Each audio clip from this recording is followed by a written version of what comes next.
Isaías capítulo 1, verso 11, lemos assim: De que me serve a mim a multidão de vossos sacrifícios, diz o Senhor.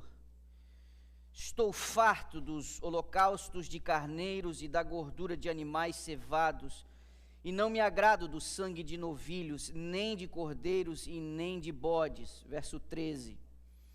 Não continueis a trazer ofertas vãs. O incenso é para mim abominação, e também as festas da lua nova, os sábados e a convocação das congregações. Não posso suportar iniquidade associada ao ajuntamento solene. Verso 14. As vossas festas da lua nova e as vossas solenidades, a minha alma as aborrece. Já me são pesadas e eu estou cansado de as sofrer. Vá até o primeiro livro do profeta Samuel, no capítulo 15.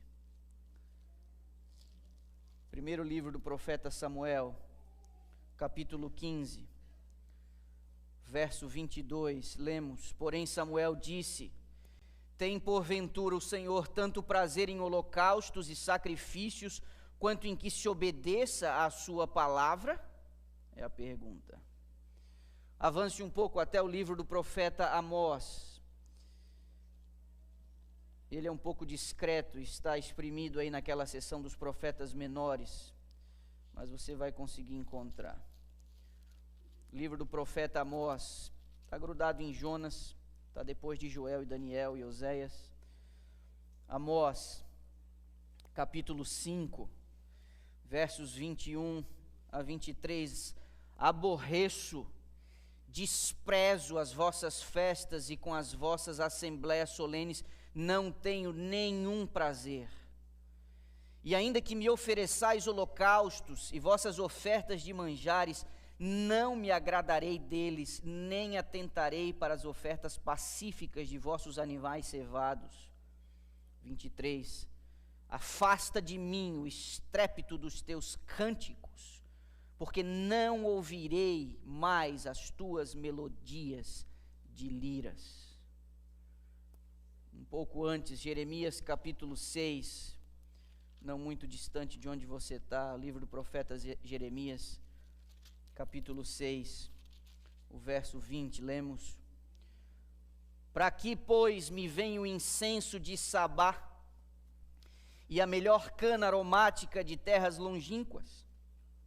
Os vossos holocaustos não me são aprazíveis, e os vossos sacrifícios não me agradam. Meus irmãos, eu não sei que sensação se desperta no teu coração quando você lê textos como estes que nós acabamos de ler.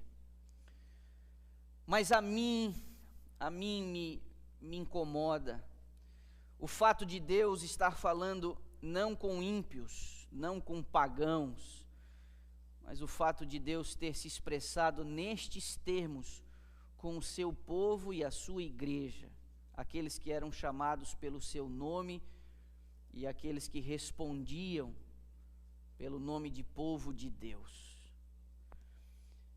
O tom que Deus utiliza nesses mais variados textos, de pessoas que viveram em épocas diferentes, sob circunstâncias e lideranças diferentes, este tom que a voz profética traz ao povo me traz bastante incômodo.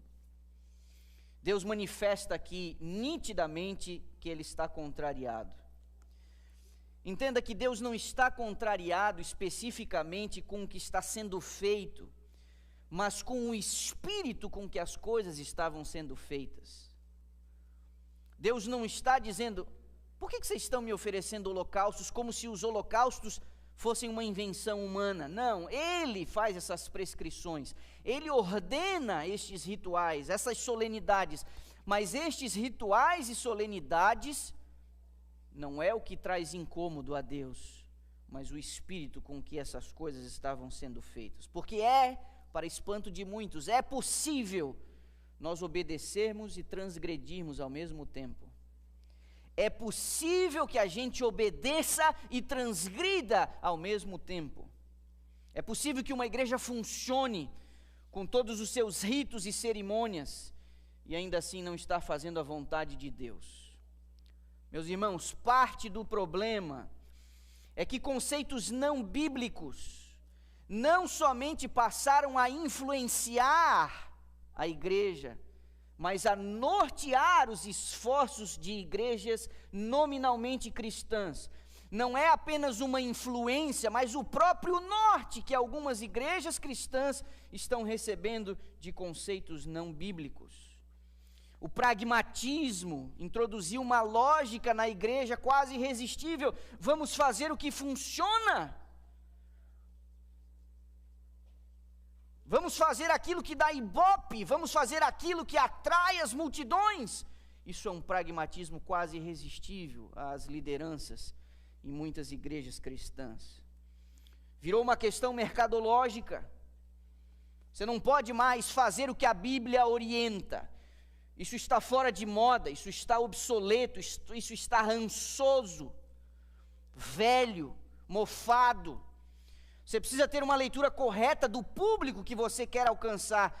Você não pode mais impor o cardápio à sua audiência. Em tempos de YouTube, Netflix e companhia limitada, o cliente é que determina o que, quando e como ele quer consumir o produto. Agora, se a igreja ceder a esta tendência e oferecer o seu produto ao gosto do cliente, o evangelho será abandonado. Ouça e marque as minhas palavras. A partir do momento em que uma igreja oferece um produto ao gosto do seu cliente, o evangelho será abandonado. Simplesmente porque o evangelho não admite ser reduzido ao nível da conveniência humana. O evangelho, ele precisa ser entregue como ele é, porque é justamente por causa da necessidade humana. Se o evangelho é oferecido, se o evangelho é levado ao nível da conveniência humana, o evangelho não cumpre o seu papel de atender a necessidade humana, e a necessidade humana é diferente da expectativa humana. O evangelho por si só, em sua natureza, ele é escandaloso, ele é desafiador, ele é revolucionário. O evangelho exige a morte, o evangelho exige a renúncia. Parafraseando a senhora White no livro Grande Conflito, se nós estivéssemos vivendo o verdadeiro evangelho, as fogueiras da perseguição já teriam sido reacesas.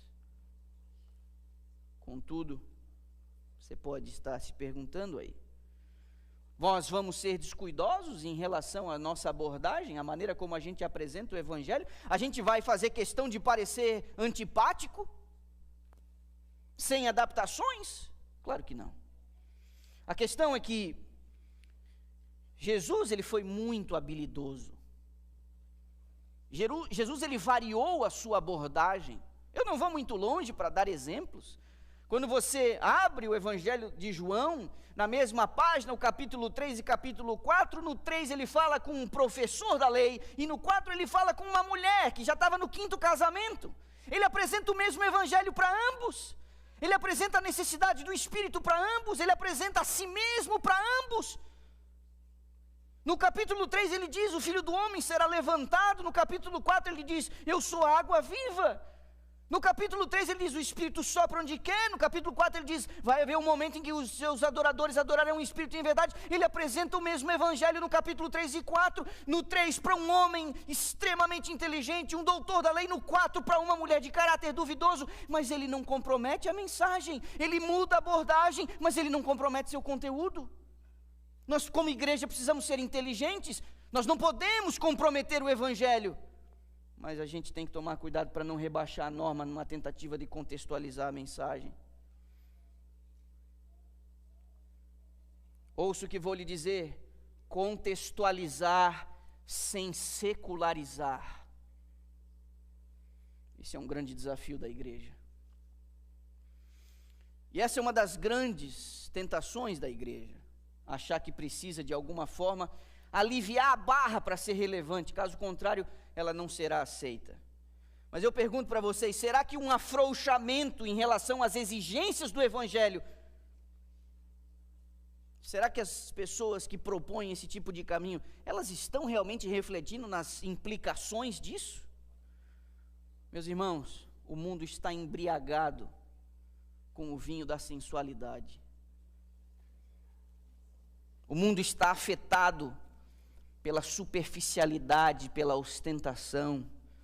O mundo está entregue aos prazeres e ao divertimento. Esse é o mundo em que nós estamos vivendo hoje em dia. Por essa razão, se nós entregarmos o que as pessoas desejam e embalarmos o Evangelho a partir do que elas esperam, nós não estaremos entregando um Evangelho puro, nós vamos estar entregando um subproduto que trará alívio de consciência sem prover salvação. Você pode chamar esse ajuntamento de pessoas num final de semana de qualquer coisa, mas não de igreja. Programa de auditório, indústria cinematográfica, show business, nada disso serve de parâmetro para a igreja. Nada disso serve de parâmetro para a igreja. Com uma dose mínima de honestidade, a gente tem que reconhecer que as últimas décadas não têm demonstrado uma melhora no estado moral das pessoas, e nós já estamos há algumas décadas com igrejas em decadência, especialmente aqui nos Estados Unidos, rebaixando o nível do Evangelho para tentar atingir as pessoas, os 100 igrejas, tentando entregar a eles uma igreja ao gosto do cliente. Mas os últimos anos têm demonstrado que as igrejas não têm produzido cidadãos do reino de Deus. Não podemos afirmar que verdadeiros cidadãos do reino têm sido gerados quando a gente adota esse tipo de estética mais despojada. Ouça-me, a igreja é uma instituição distinta de qualquer outra. As adaptações têm sido tão ousadas que uma das tendências atuais é fazer com que a igreja não pareça uma igreja.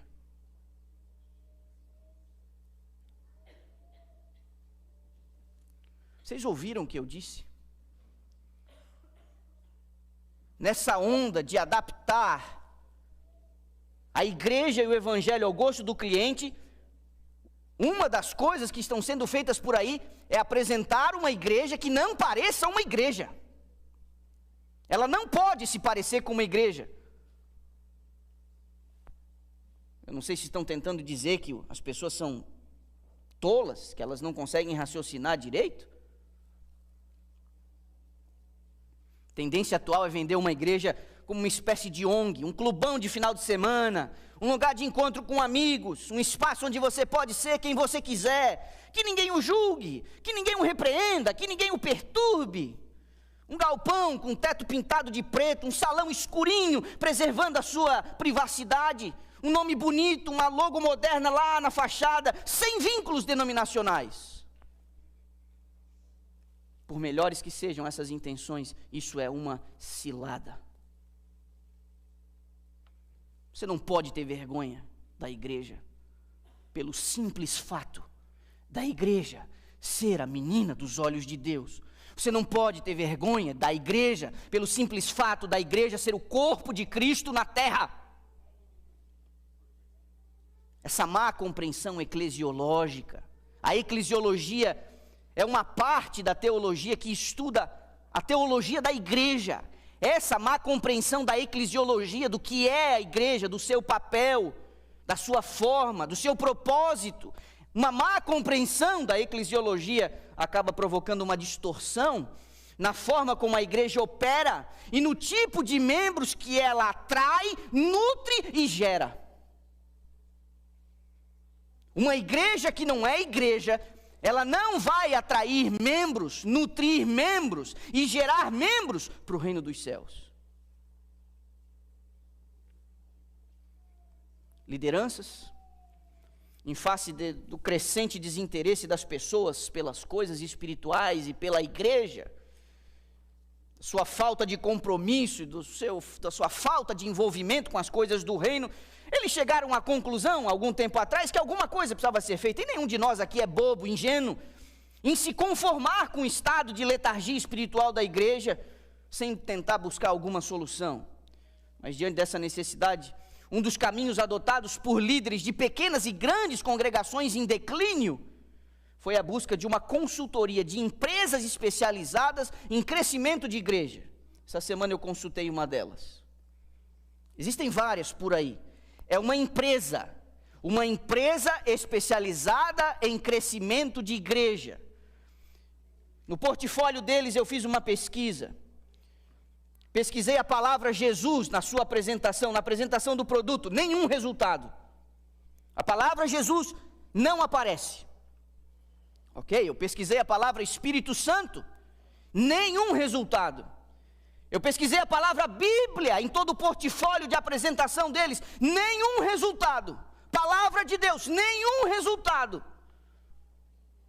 Aí eu pensei, vou usar sinônimos. E quando eu pesquisei a palavra Cristo, 2 resultados em todo o portfólio. Em algum momento é chamado de corpo de Cristo, em outro momento o impacto de Cristo.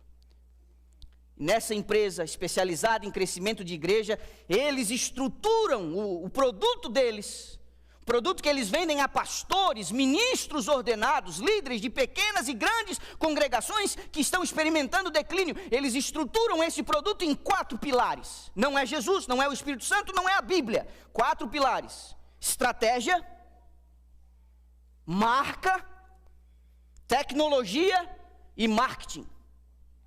Isso não é igreja. Eu entendo o desespero. Eu compartilho dos sentimentos de você ver desinteresse crescendo. Eu sei quão doído é você fazer coisas e parecer que essas coisas não surtem efeito, mas eu me pergunto também, qual a novidade disso? Esse sempre foi o problema. Qual a novidade disso? Os homens de Deus tiveram que lidar com isso, os profetas tiveram que lidar com isso. Vários homens de Deus ministraram em favor da igreja, do povo de Deus, e a presença de Deus não foi apreciada através dos seus servos e nem do ministério deles. Qual a novidade nisso? Estratégia, marca, tecnologia, marketing. O problema da igreja desde sempre é que ela não é somente composta por pessoas, a igreja são as próprias pessoas. Usando a alegoria de Paulo, quando ele compara a igreja a um corpo, eu posso afirmar para vocês, além de qualquer contestação, a única coisa que presta na igreja de verdade, a única coisa perfeita da igreja, é a sua cabeça. O corpo sempre foi enfermo, sempre foi. A única alternativa para esse corpo não entrar em colapso é manter-se ligado à cabeça. Ou seja, simples como uma criança pode entender, a solução da igreja é Cristo. Quando ferramentas humanas, construções humanas, invenções são buscadas para solucionar o problema da igreja, vai funcionar tanto quanto um analgésico em caso de câncer terminal. Não resolve. Independente de quão bem intencionados esses líderes estejam, o uso de ferramentas humanas tem afastado a igreja cristã da simplicidade do evangelho. Esse tipo de ajuntamento atual promove o exibicionismo, práticas não regeneradas na igreja que acabam por ofender a Deus. Lemos aqui alguns textos no início. É possível, biblicamente, nós reconhecermos que práticas religiosas, é possível, biblicamente, pelos textos que lemos, reconhecer que os ritos religiosos podem trazer em Deus o seu mais profundo desagrado. Ele disse, e nós lemos, não me agrado, não quero, me aborreço, não aguento mais. Essas foram algumas das expressões que os profetas utilizaram quando Deus mandou o recado através deles. Práticas não regeneradas que ofendem a Deus. Ajuntamentos que promovem o exibicionismo, porque eles não estão fundamentados em princípios bíblicos. Por favor, repare no que a serva do Senhor vai dizer em relação a alguma coisa sobre isso. Deve a verdade ser explicada com simplicidade, Em caso nenhum devemos seguir o exemplo de exibicionismo demonstrado pelo mundo. Vocês estão vendo isso aí? Está ali a referência. Vocês podem ter e consultar isso depois, vai estar na internet. Ela diz em outro momento: quanto menor a ostentação e exibicionismo, maior seria sua influência para o bem. Os discípulos deviam falar com a mesma simplicidade com que Cristo havia falado. Ela diz ainda uma outra coisa, uma outra referência: o que tornará nossas igrejas vigorosas e bem-sucedidas em seus esforços não é a obra ruidosa, mas a que faz quieta e humildemente. Não é a ostentação e exibicionismo, mas o espírito paciente, perseverante e acompanhado de oração. Meus irmãos, quando nós nos afastamos da simplicidade de Cristo, nós alimentamos na igreja, nos seus líderes e membros, tendências meramente carnais. Quando nós promovemos um evento espiritual, ouça o que vou lhe dizer. Eu não quero parecer ofensivo, eu não estou desconsiderando os dons que Deus distribui à igreja, eu só estou tentando ajudar o meu rebanho a compreender o propósito para o qual a igreja foi instituída e como nós não devemos atrair o desagrado de Deus, seja por ignorância ou por mera vaidade. Quando nós promovemos um evento espiritual, apoiados no marketing, na imagem de convidados especiais, quando o cantor ou o pregador se torna a principal atração de um evento espiritual, me parece que Deus acaba sendo furtado de sua glória. Temos que ir naquela vigília, vai ter fulano e Beltrano cantando. Temos que ir naquela série de conferência porque vai ter o fulano pregando. Como se o interesse da igreja, o engajamento da igreja dependesse da imagem de um ou outro que temos por aí. Nós não somos movidos por atrações, e nem tampouco nós somos uma atração. Qualquer iniciativa humana, minha igreja, que exclua o papel do Espírito Santo e atribua a ele uma função de mero coadjuvante, vai ficar devendo. Quando se perde a noção do objeto de culto, as distorções são inevitáveis. Quando se esquece que no culto Deus é a única plateia, a motivação também é desvirtuada. Quando Deus ele é compreendido como a única plateia, a quantidade de adoradores não impressionará mais ninguém. Como foi o culto? Uma bênção, estava cheio de gente. Espera aí. Nós vamos medir a eficácia, o poder e o benefício de um culto pela quantidade de pessoas presentes? O culto foi feito para quem? Quem é a plateia? Num ajuntamento de sábado pela manhã como o nosso? O que é feito aqui, tocado, cantado e pregado, leva em conta o que? Em sua essência, quantidade de pessoas ou tipo de pessoas que está presente. Quando Deus é o objeto do culto, a performance não estará mais no centro do debate. Aí você pode se perguntar aí, então pastor, a gente pode ser descuidado, desorganizado? Obviamente que não. Quando as escrituras preservam um relato de quão minucioso Deus foi, a condução dos negócios da igreja requer duas coisas: aptidão e qualificação. Os que são aptos e os que estão qualificados para desempenhar determinadas funções. Isso não pode ser desconsiderado. Contudo, serva do Senhor, ela ainda diz: não é a grandeza da obra, mas o amor com que é feita que determina o seu valor. São duas linhas. Leia aí e releia, por favor. Não é a grandeza da obra, não é a quantidade de gente, não é o movimento, não foi o orçamento, não foram os aplausos, não foi a audiência. A grandeza da obra, ela é da igreja. Ela diz: o bom êxito depende do espírito de consagração e abnegação com que o trabalho é feito. Ela ainda também diz: amor e atributos que Deus mais aprecia. Meus irmãos, com que espírito nós nos envolvemos com as coisas do reino? Quando a gente participa de um ministério, me ouça por favor, quando nós participamos de um ministério, a gente faz com a intenção de servir a igreja ou a igreja nos servir? Quando você aceita um cargo, que expectativa você tem? Você tem a expectativa de servir a igreja ou que a igreja honre os teus eventos? Você costuma participar e apoiar ministérios da igreja sob a liderança de outros irmãos seus?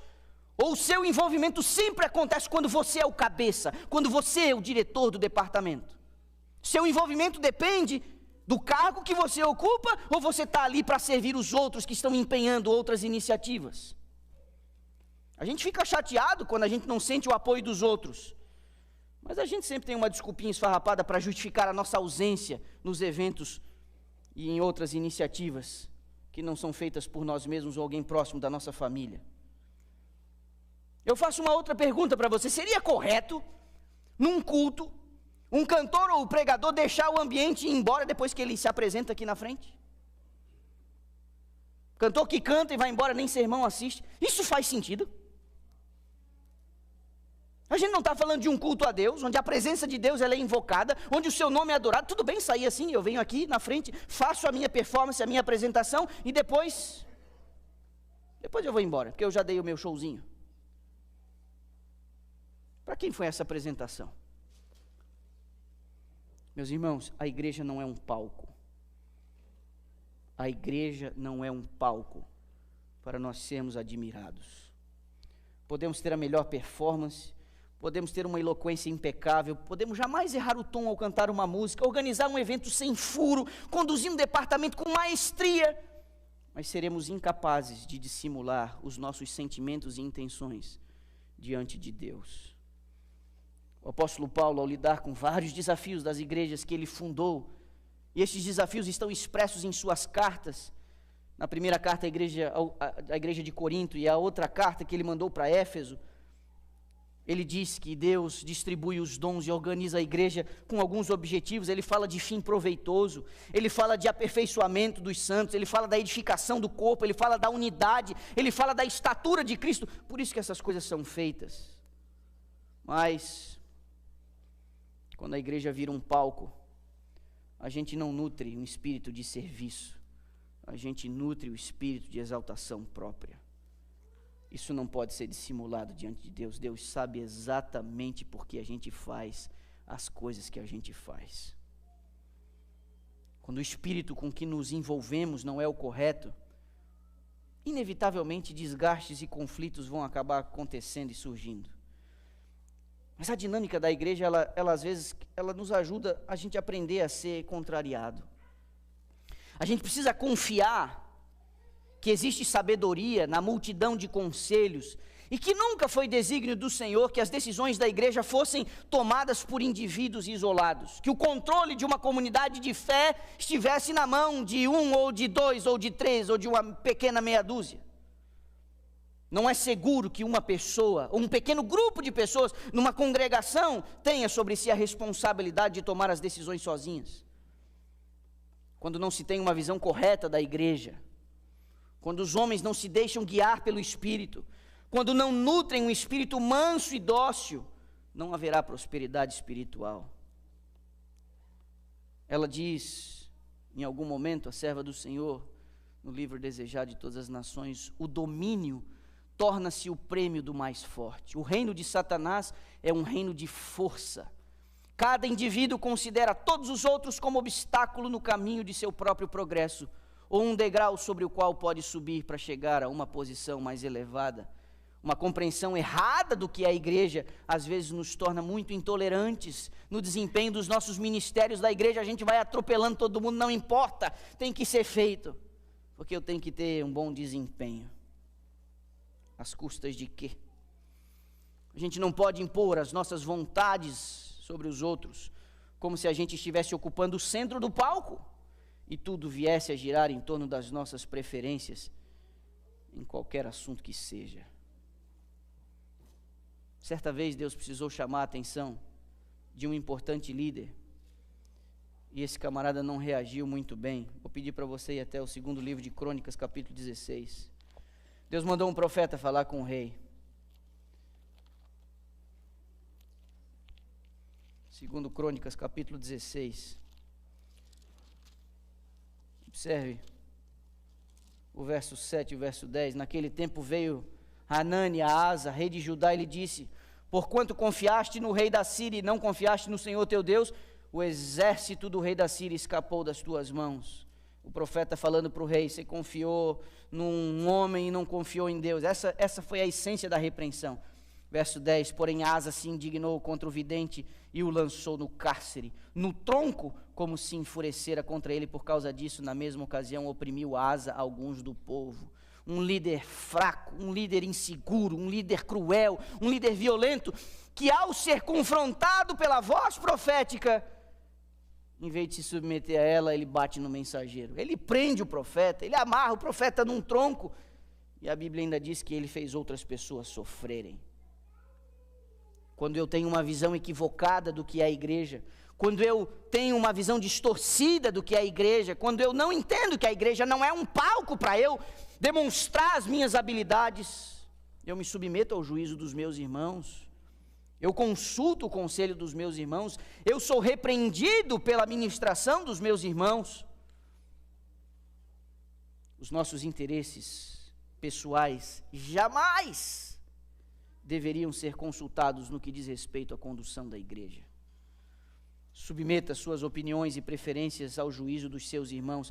Isso não é sinal de fraqueza, isso é sinal de nobreza. Todas essas ponderações que fizemos até agora nos trazem ao ponto mais sensível da mensagem: a busca por reconhecimento, a expectativa de ser apreciado e elogiado no desempenho de uma tarefa espiritual. É a essência e é o clímax daquilo que nós entendemos Deus estar nos trazendo hoje pela manhã. Ao ser convidado a contribuir com a condução do culto, a pergunta que eu faço a você: você tira as sandálias diante da grandeza de Deus ou você se ajeita para ser admirado pelos homens? Qual é a postura do seu íntimo? Sendo honesto consigo mesmo e com seu coração, você é chamado para contribuir com alguma coisa da igreja ou na condução do culto, em horários solenes e sagrados que não podem ser desperdiçados. Qual é o sentimento que o move? No teu coração você tem a sensação de que precisa tirar as sandálias por conta da grandeza desse Deus a quem você vai servir e ministrar? Ou é de se ajeitar porque a casa está cheia hoje, não posso fazer feio, a minha performance não pode ser ruim? Meus irmãos, a igreja não é um palco. A igreja não é um palco para eu demonstrar as minhas habilidades. A serva do Senhor escreveu uma carta para alguém. Isso está preservado no livro Mensagens Escolhidas, volume 3. E uma outra carta no livro Testemunhos para a Igreja, volume 5. Eu vou pegar esses dois trechinhos e eu vou mostrar para você. Ela diz: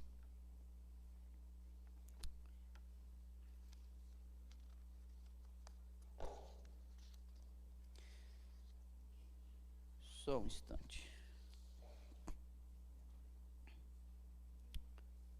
Antes da carta que ela mandou, um conselho que ela deu. Satanás tem sido espantosamente bem-sucedido em seus planos. Homens de experiência, pais de família, que manifestam oposição obstinada quando são contrariados, mostram claramente que não podem controlar a si próprios ou não o fazem. Alguns desses professos cristãos se entregaram nas mãos de Satanás e se tornaram seus instrumentos. Eu destaco aqui: Satanás tem sido muito bem sucedido com gente que não consegue lidar com o fato de que foi contrariado.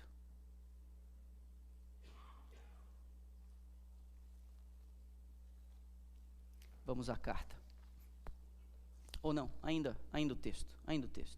Ela ainda diz alguma coisa sobre essas pessoas. Eles influenciam almas contra a verdade ao expressarem sua insubordinação e impaciente descontentamento. Embora professando justiça, estão afrontando o Todo-Poderoso. Embora professando justiça. Olhe para mim aqui, eu vou fazer um breve adendo aqui. Uma das coisas mais difíceis de a gente lidar é com expectativas não correspondidas, que às vezes a gente tem que administrar na igreja, e as pessoas, quando contrariadas, elas se desculpam com argumentos espirituais. Aparentemente, essa pessoa está defendendo a igreja. Aparentemente, a pessoa está defendendo os motivos do bem da igreja. É muito difícil lidar com esse tipo de coisa. E ela diz aqui, embora professando justiça, estão afrontando o Todo-Poderoso, e antes de estarem cientes da enormidade do seu pecado, cumpriram os objetivos do adversário. A impressão foi deixada, a sombra das trevas foi lançada, as setas de Satanás encontraram seu alvo. Verdadeiramente, um pouco de fermento levedou toda a massa, diz ela. A gente tem que tomar muito cuidado. E não se engane, por trás de ressentimentos, por trás de sentimentos de contrariedade, há uma má compreensão do que de fato é a igreja. Há uma má compreensão. Vamos à carta agora sim. O amor ao louvor, ela se refere a alguém, tem sido o principal incentivo de sua vida. Essa é uma pobre motivação para um cristão. Você gosta de ser mimado e louvado como uma criança. Precisa lutar muito contra a sua própria natureza. É duro para você vencer suas tendências naturais e levar uma vida santa e abnegada. Meus irmãos, olhem para mim. Eu vou dizer aqui para vocês. Estou com quase 18 anos na obra do ministério pastoral. E até hoje eu não consegui entender, e até hoje eu não consegui ser convencido de algumas coisas. Eu quero que você me entenda aqui, porque a gente precisa construir aqui um entendimento maduro em relação à igreja.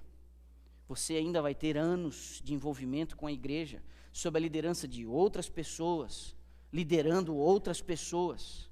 Olhem para mim. Essa é uma carta que ela escreve para alguém que está dizendo que quer muito ser mimado e louvado. Uma pessoa que gosta, tem essa expectativa. Olhe para mim. O assunto do elogio e da lisonja, o perigo de elogiar alguém, é um sermão para um outro dia. Hoje eu vou arranhar esse assunto, mas eu quero que vocês compreendam. Nós não ajudamos as pessoas quando nós amassageamos o ego delas. Nós não ajudamos. Nós não ajudamos as pessoas que têm uma expectativa muito grande de serem elogiadas e reconhecidas. Ao fazer isso para elas, nós não as ajudamos. Uma coisa é você reconhecer esforço. Uma coisa é você incentivar uma pessoa que está fazendo um trabalho que é um trabalho difícil. Isso nós devemos uns aos outros, nos incentivarmos.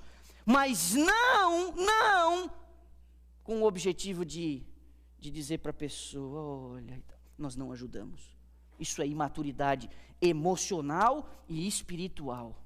E a carta que essa senhora, na qualidade de profeta, manda para alguém é nesse tom aí. Mas tem outra. E essa eu acho que é até pior, porque essa ela manda não para um indivíduo, mas para um casal. Ela diz assim: o irmão X poderia ter servido muito bem nesse ramo da obra, caso juntamente com outros na igreja tivesse seguindo o caminho certo, mas ele não tem sido muito elogiado mas ele tem sido muito elogiado e muito mimado. Isso quase o arruinou. O Senhor pode fazer as coisas sem ele, mas ele não pode dar-se ao luxo de realizar qualquer coisa sem Deus. O Senhor confiará sua obra a homens de mãos limpas e coração puro, pois é uma honra assumir responsabilidades em sua causa. Olhe para mim aqui, antes de a gente entrar no assunto com a esposa. Olha aqui para mim, que é o próximo texto. Nessa carta, ela não nega as qualificações dessa pessoa. Ela não nega que essa pessoa poderia ser muito útil. Mas desde o início dos primeiros textos que nós lemos hoje pela manhã, não é apenas o que nós fazemos diante de Deus, mas com o espírito que a gente faz. E esse camarada, apesar de talentoso, habilitado, útil,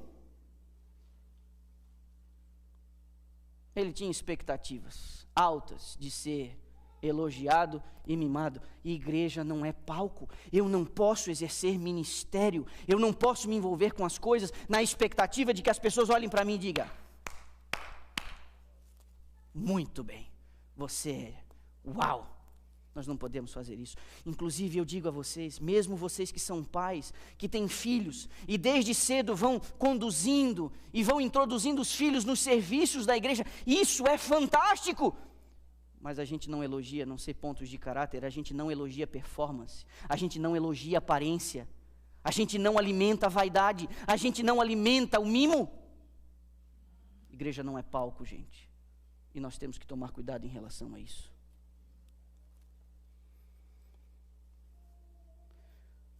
Sim, antes de a gente ler o texto,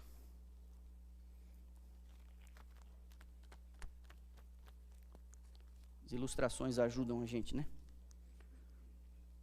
Vamos entender isso aqui como um ego, né?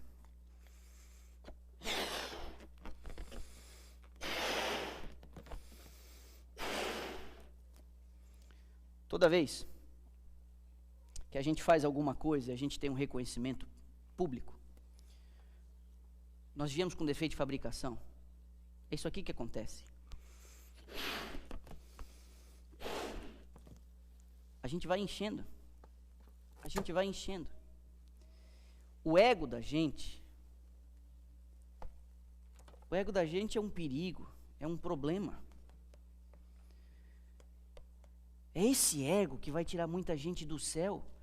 É esse ego que vai fazer com que alguns, no dia da prestação de contas, façam uma lista diante do juiz e digam: mas Senhor, em teu nome realizei milagres, expulsei demônios, fui pastor da igreja 35 anos, me jubilei, fui até o final no meu ministério, fui ancião de igreja por 20 anos, fundei 3 igrejas, fui o primeiro adventista num bairro lá, fiz um pequeno grupo, tinha pequeno grupo na minha casa, fiz um monte de coisa, dei estudos bíblicos, cuidei do ministério da mulher por anos, fui diretora das docas por não sei quanto tempo.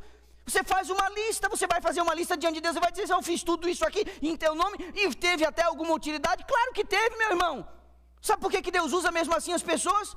Porque quando Deus quer e precisa usar pessoas, porque Ele tem outros para salvar, Ele usa até uma mula.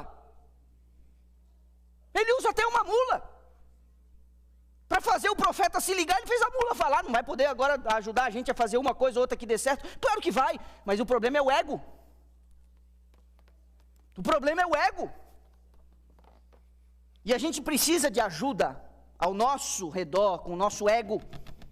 A gente precisa estar rodeado de pessoas que nos ajudem a perceber que a gente não é tudo isso que a gente pensa que a gente é.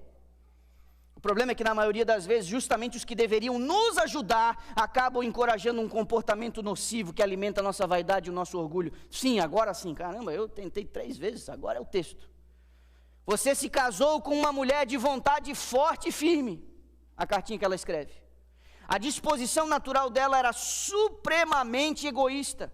Vocês dois eram amantes de si mesmos, e a união dos seus interesses não ajudou o caso de nenhum dos dois, mas aumentou o perigo para ambos. Nenhum de vocês era consciencioso, nem tinha no mais alto sentido o temor do Senhor diante de si. Ela escreve uma cartinha para um casal que um alimentava no outro o seu ego. E meus irmãos, para ninguém tomar susto,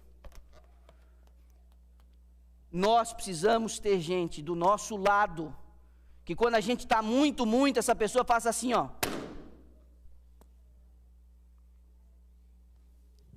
Você não é isso tudo. Esposa, marido, você precisa dar um chá de te liga no seu cônjuge. De vez em quando você tem que dizer para ele: olha, cuidado. Às vezes, e dentro de casa a gente é muito a gente, né? A gente é muito a gente. Pode ser que você esteja demonstrando para o seu cônjuge uma espécie de exaltação própria. O seu cônjuge precisa dizer para você: olha, muito cuidado. Muito cuidado. Meus irmãos, a igreja não é um palco. O Senhor deu uma série de instruções de como as coisas deveriam ser feitas. Se você for olhar uma parte do livro do Êxodo, existe uma seção enorme que começa ali no capítulo 25 e vai se arrastando para dentro do livro do Êxodo, e depois você tem o livro de Levíticos. Você tem ali uma série de minúcias, Deus dizendo como as coisas deveriam ser feitas. No capítulo 29 do livro do Êxodo, Deus está explicando como os sacrifícios deveriam ser feitos. É para fazer assim, você separa desse jeito, essa parte você não queima, essa parte você separa, essa parte você descarta, essa parte não pode ser assim, você não apresenta um negócio com defeito. Se não tiver isso aqui, você pega uma outra, mas tem que ser desse jeito, esse aqui é o punhado, você queima dessa maneira. Deus vai explicando, tintim por tintim. Deus se preocupa ou não com a ordem, a decência, fazer as coisas bem feitas? Lógico que Deus se preocupa com a performance do rito. Lógico que Deus quer o melhor, porque o melhor é para Ele, e ainda que a gente ofereça o nosso melhor, está muito distante do que Ele merece, por ser um ser perfeito e santo. Mas o mesmo Deus que deu orientações quanto às ofertas e sacrifícios, que foi tão específico e detalhista, em algum momento Ele disse através dos profetas que Ele não queria mais esses sacrifícios, de que esses sacrifícios e essas músicas estavam aborrecendo Ele. Para além de uma forma exterior, Deus exige uma atitude interior, que de fato só Ele mesmo pode examinar de verdade. Mas quando a gente lida com as coisas da igreja, a estética nunca deveria ser priorizada em detrimento do espírito. Para a gente encerrar, 2 textos. Primeiro em Salmo 51, no coração da confissão de Davi. No coração da confissão de Davi, Salmo 51. O verso 17, quando ele derrama a sua alma por conta do pecado que ele cometeu. Ele diz assim: sacrifícios agradáveis a Deus são o espírito quebrantado, um coração compungido e contrito. Isso Deus não desprezará. Ele diz antes, se eu pudesse fazer uma série de sacrifícios, mas não é isso que Deus quer. O que Deus quer é um coração contrito, uma alma que reconhece a sua necessidade. É esse espírito com que nos aproximamos do Senhor. É isso que Ele tem interesse, é isso que Ele está buscando. O apóstolo Paulo, mais tarde, ele vai orientar a igreja da mesma forma. Esse texto que você conhece, de Romanos 12, o verso 1, ele orienta a igreja em Roma, e aí ele diz algo incrível, já num outro contexto. Rogo-vos, pois, irmãos, Romanos 12, 1, pelas misericórdias de Deus, que apresenteis o vosso corpo por sacrifício vivo, santo e agradável a Deus, que é o vosso culto racional. Não é a forma pela forma, mas é o espírito com que nós nos apresentamos diante do Senhor, o espírito com que nos envolvemos com as coisas do Senhor, não para sermos reconhecidos pelos homens, não para sermos louvados pela comunidade de fé, não para termos o nosso nome em destaque e as pessoas comentando quão habilidosos e talentosos nós somos. Isso é uma ofensa a Deus, isso coloca Deus no canto, isso rouba dele a sua glória, e não vai trazer a não ser aborrecimento e desprezo. Deus acaba usando as pessoas? Lógico que Deus acaba usando as pessoas, mas isso não dá garantia de que quando você for receber o galardão, Ele vai achar que você mereça o galardão. Quando os homens se exaltam, sentindo que são uma necessidade para o êxito do grande plano de Deus, o Senhor faz com que sejam postos de lado. Torna-se evidente que o Senhor não depende deles. A obra não se detém por causa do seu afastamento da mesma, mas vai adiante ainda com maior poder. Olhe para mim, meu irmão. Deus não depende da gente. Deus não depende de ninguém. Deus não depende de você e Deus não depende de mim. O envolvimento do seu povo no avanço do reino é um privilégio que Ele nos concede, em primeiro lugar, para que nós preservemos a nossa alma no caminho da justiça e da salvação. Às vezes é dramático para uma liderança de igreja, para pastores e anciãos, líderes de departamento, chegar aqui na frente e se estribuchar, para convencer você de investir na sua própria salvação, para convencer você de que o culto vale a pena vir, para convencer você de que a escola sabatina vai ajudar você na sua caminhada de fé, para convencer você que o seu filho deve chegar aqui cedo. A gente se estribucha aqui na frente. Mas mesmo os que estão envolvidos, não estou falando dos que se acomodaram, não estou falando daqueles que adormeceram, eu estou falando dos ativos. Mesmo entre os ativos, os participantes, ainda entre estes, nós precisamos tomar cuidado para a gente fazer com o espírito correto, para a gente fazer com o espírito correto, o espírito de serviço, porque a igreja não vai no meu ritmo, é eu que vou no ritmo dela. A igreja não vai atrás do que eu acho ser correto em relação à música, a igreja não vai atrás de mim daquilo que eu acho que é correto em relação à cor da parede, a igreja não deve se ajustar à minha preferência em relação à cor do carpete, do instrumento que é utilizado ou qualquer outra coisa do tipo. É no diálogo com a comunidade em que essas são feitas, e a igreja não tem que ir atrás de uma pessoa achando que tudo gira em torno dela. A igreja não deve se ajustar ao fato de eu achar que eu tenho talento e que absurdo eles não me colocarem na escala. Já disse isso antes, vou dizer, o que certifica o seu talento é a igreja dizer para você que você pode ser útil, não force a barra. Mas tem muita gente talentosa que está aí sentada. A estes eu digo, se envolva. A estes eu digo, vamos embora. Mas vamos com o espírito certo. Aos que hoje lideram, aos que hoje estão envolvidos, aos que hoje militam, a estes eu digo, vamos continuar com o espírito certo. Deus não depende de nenhum de nós, mas nos deu a honra de participar. O último texto diz: aqueles que acham que a obra depende deles, Deus vai tirar essas pessoas. Deus vai tirar, e Deus tira mesmo. Por quê? Porque Deus não pode ser furtado de sua glória. Tempos difíceis estamos vivendo, meus irmãos. Tempos difíceis. Tempos difíceis. Essa semana eu conversei com um pastor com quem eu me aconselho. Eu perguntei a ele, já aposentado: você viu movimento hippie? Você viu Guerra Fria, a queda do comunismo como ferramenta política? Você viu vários fenômenos, estabilidades econômicas, superinflação, tudo isso você viu? Minha pergunta, depois de ter visto tudo isso, de ter trabalhado na igreja ao longo de todo esse tempo, a minha pergunta é: esse de fato é o tempo mais difícil que você já presenciou em sua vida? Ele não levou um segundo para me responder, sem dúvida alguma. E nós estamos aqui, vivendo este tempo. Muito cuidado, são tempos difíceis. Na quinta-feira eu falei com uma pessoa, longamente, meu coração se apertou diante de todos os sofrimentos e angústias vividas por essa pessoa. Às vezes eu converso com alguns dos meus parentes, alguns dos meus amigos de infância. Às vezes eu converso com líderes de igrejas em que fui pastor e eu pergunto: e fulano, e beltrano, e ciclano?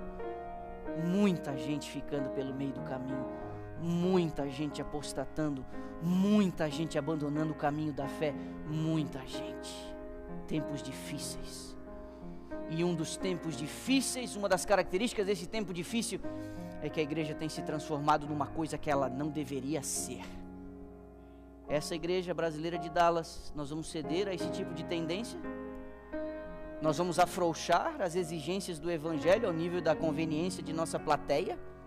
Nós vamos Nós vamos alimentar o espírito de vaidade, de mimo, aqui um insuflando o ego do outro, ou nós vamos nos animar a servir com amor abnegado, entendendo que o que é feito aqui é feito única e exclusivamente para a glória de Deus?